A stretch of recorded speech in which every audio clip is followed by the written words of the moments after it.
Hi guys, welcome back to the Shannon Show podcast. Hello if you're new. So today's episode is going to be a review of RuPaul's Drag Race Season 12 episode 2. So before we get into the episode, I think it's only right to address all of these things and the drama that has surrounded this episode. So for those of you who don't know, there has been two credible, serious allegations against two of the queens in this season. So the first allegation is, I feel like the one that's gaining the most attraction is Sherry Pie, and the allegations, the news articles that I saw were catfishing, but basically the thing is, what she was doing was she was posing as a casting director and getting these aspiring actors to submit self-audition tapes of a sexual nature. I think one sent in a video of them masturbating. I'm not sure what the roles were, but it was definitely an abuse of power going on here, very sexual, predatory nature. Now Sherry Pie has actually come out and made a statement basically admitting that the allegations are true.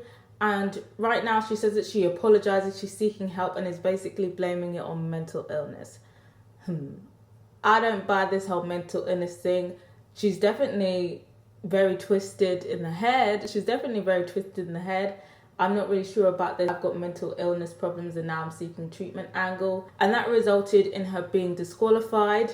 But at this point, they've already filmed the season and the show is opting to continue having her on the show. They made a statement basically saying they were going to continue with the season for the sake of the other queens. That was their justification for continuing with the season. She's not going to be in the finale, and I'm guessing the reunion also, which hasn't been filmed, if there is a reunion this year. Now, the other allegations was concerning Britta. One public allegation, but in that allegation, the person said that they had heard from other people similar stories. But this was one where Britta actually sexually assaulted someone and took advantage of somebody who was seeking her out as a mentor. Britta has made a statement basically saying that the allegations are false and that she's seeking legal advice and legal counsel before making a proper statement on it. But people are also coming out and saying that Britta needs to be disqualified. Do I think that Britta needs to be disqualified? I have to say, yeah, I think so. I think this allegation is credible, and I think there's probably going to be more allegations against her coming out, and yeah, I think she should be disqualified as well. In terms of them continuing with the season, I'm not against them continuing with the season, but after watching this episode and seeing how heavily involved Sherry was in it, I'm thinking maybe they released this episode before deciding they were going to disqualify her, so it'll be interesting to see what the edit is of Sherry Pie the next edit. But her being so involved in this edit was quite uncomfortable, because it's like, this is like a literal sexual predator, and we're just like meant to be watching her in an entertaining way as a performer, like in a competition. It just seems very strange. Personally, I think if they weren't going to cancel the season, which I understand why they weren't going to cancel the season, it's the business at the end of the day, I think they should have just given her a mute edit. I think they should have either given her mute edit out the bits where they don't really need her, or just fully done a mute and just literally blurred her face out, blurred her voice out. I think that's what really would have been needed. I feel like that's what might be needed, because it's just a bit strange, her being in there, because obviously it's just weird viewing her in a type of entertaining way somebody we're meant to be viewing as a competitor and a performer. It's just a bit weird, in my opinion. Now, I felt a bit uncomfortable because she was on screen a lot, and I'm going to feel uncomfortable seeing Britta on screen as well. Yeah, a lot of scandal, more scandal than there usually is. But they're doing basically a second premiere with a second set of queens, and the other queens have been put on ice for this episode. So the first queen that comes in is Rock M. It's an Asian queen. She's half Vietnamese, she's half Filipina. Got the manga aesthetic. Those are her inspirations for her drag. Her outfit, entrance outfit, was giving me kind of drag Sailor Moon vibes. She says she's a comedy queen, and on first impressions, I thought, she could potentially be a contender. She seems like a more polished queen. Her padding was great. Seems like she has a decent personality. That was kind of my first impressions on Rock. Then we have Dahlia Sin. She comes in. She's from the House of Aja, who was on a previous season. And she says that she's a look queen. Looking at her, you can see she's a look queen, but I think she's definitely more of an unpolished look queen. I'm foreshadowing very pedestrian looks, very badly put together outfits. That's what I was kind of getting from her first look coming in. I don't think she's going to win it. First impressions, I already writ her off as somebody who's not going to win, but I feel like she has a good personality, and I think she's going to be providing a lot of good confessional content. And the next was Predator Pie. I guess if I have to say something in terms of first impressions, she just kind of seemed like a typical older comedy queen. And on first impressions, I didn't really see her as a contender or a winner. And then next was Jan. She's kind of like another kind of look queen. She's kind of giving me Ariel Versace vibes. A look queen, but more of a kind of social influencer queen, in my opinion. But I felt like she had a really good personality. She's got some pipes. Again, I'm not really sure if she will win, but I think she could potentially go far in the competition. I think she could be potentially one of my favorites. And then next was Aiden. She's a self-professed weird queen. She says that she's very unique. Nobody's done drag like her before.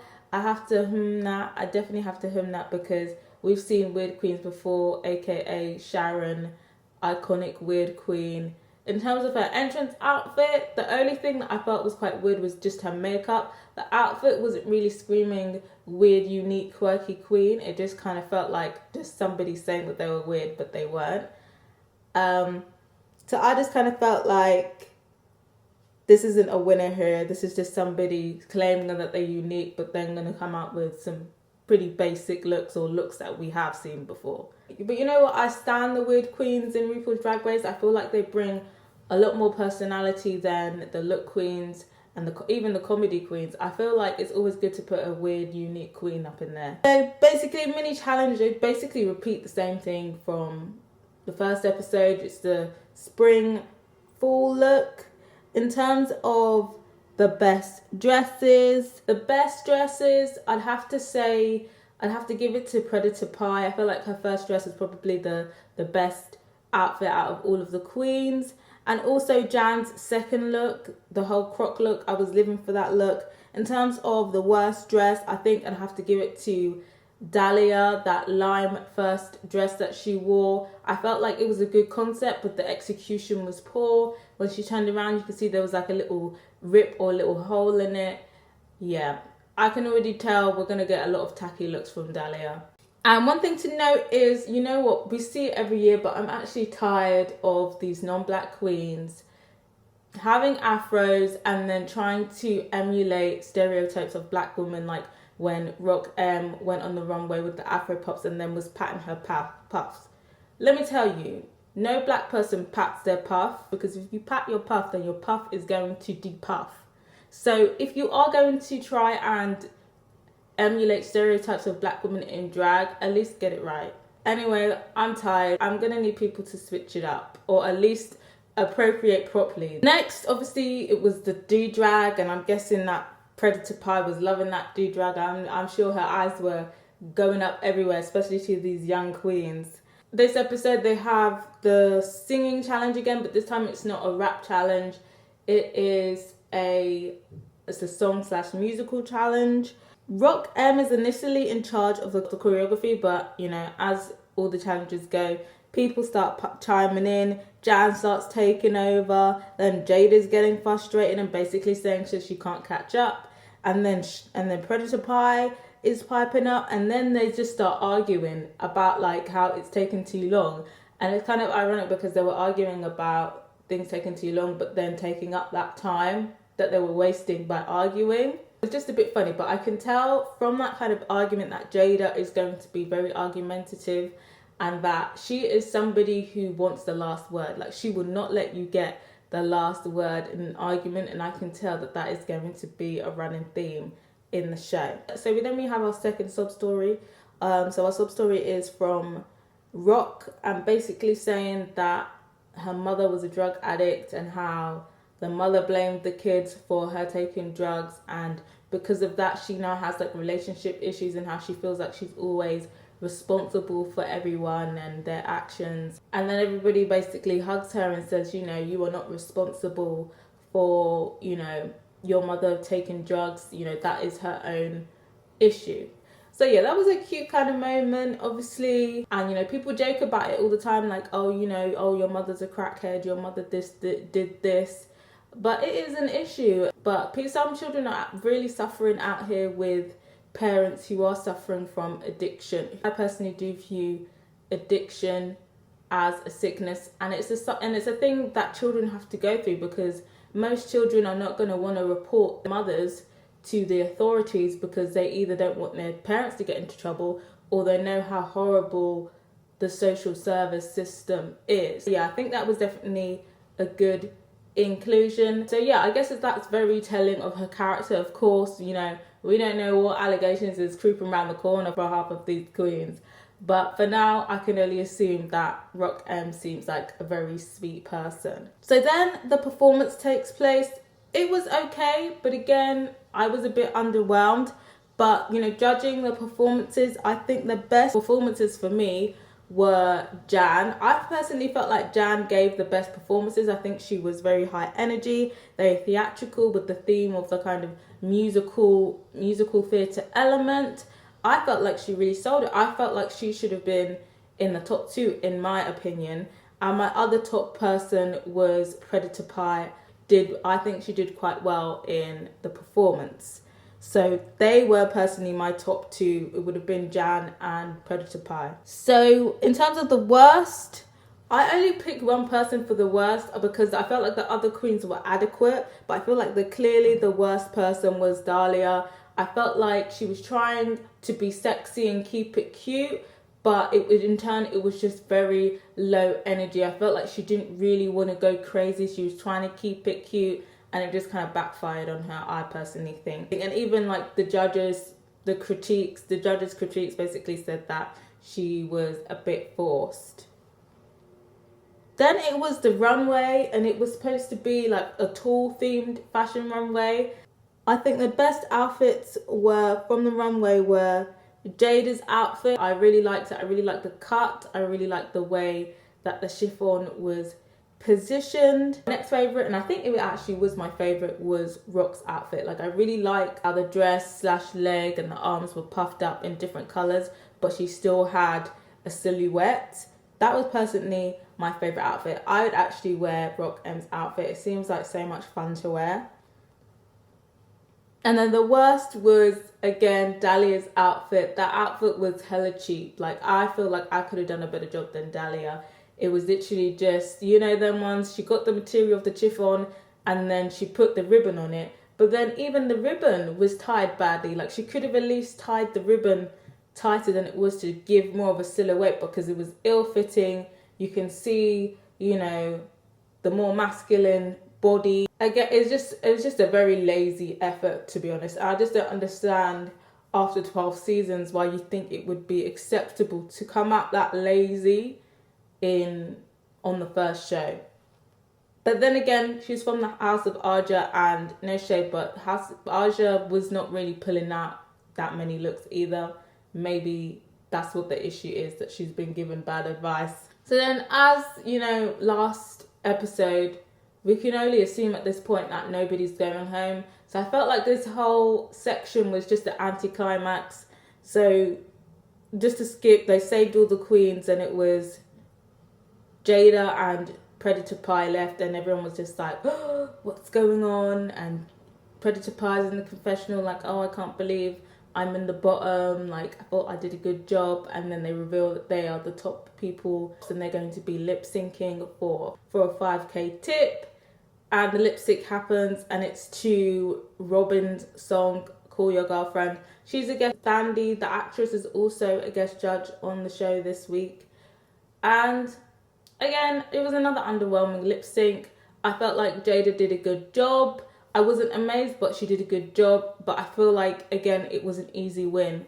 Predator Pie, I think she could do a decent lip sync, but all of this trying to be funny, trying to be quirky, trying to do the whole lip quiver thing, trying to do the malfunctioning stuff, that stuff is old. We've already seen it before, so it's not new. Kept redoing it, and her performance just basically got very old very fast. I feel like that was a very easy win for Jada. Out of the second premiere queens, I think the ones to watch would probably be, well, obviously we know Pie is disqualified now, but if she wasn't disqualified, I'd probably say her and Jada and Rock M. I think those three would be the ones to watch out of the second premiere. And then obviously at the end, the two separate queens, they meet and they're all just chatting shit like meh, and then everyone's just like, oh well, you know, and then it's just the average shit talking like, oh, there's too many people in here, somebody needs to go, blah blah blah. But I just feel like overall I'm underwhelmed with this season. I think it's probably going to be the lowest rated season. I personally think, I'm not even sure if this is gonna win any Emmys, and they've been winning them every year. I feel like if I wasn't doing this podcast every week, I didn't upload last week. I actually did record it, but I just didn't have time to edit it. So I did record episode 1, if you were wondering, and it's uploaded on my channel right now if you wanted to check it out. But if I wasn't doing this podcast every week, I personally would be switching off. But yeah, let me know if you're going to continue to ride it out to the end, or let me know if you're just thinking about switching off, because this is just a very lackluster season, very lackluster queens in my opinion. There are some good queens in there, but I just feel like there's something missing, and I think it is the Puerto Rican queens.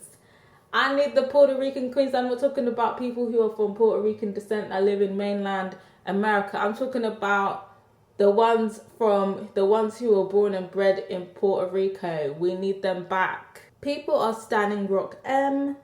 Well, people are not here for Predator Pie. People are comparing Aiden to Jughead when he said, I'm weird, I'm a weirdo. That is the vibe that I'm getting from Aiden. That is spot on. People are standing the Queen face off at the end of the episode. People are standing Jada. People are saying that Britta is next to be disqualified. People are saying that people are saying that Jan looks like Cheryl Cole. People are here for the Black Queens winning back to back. So yeah, that's pretty much the tweets so far for the episode. I've definitely been seeing less tweets than I did last week.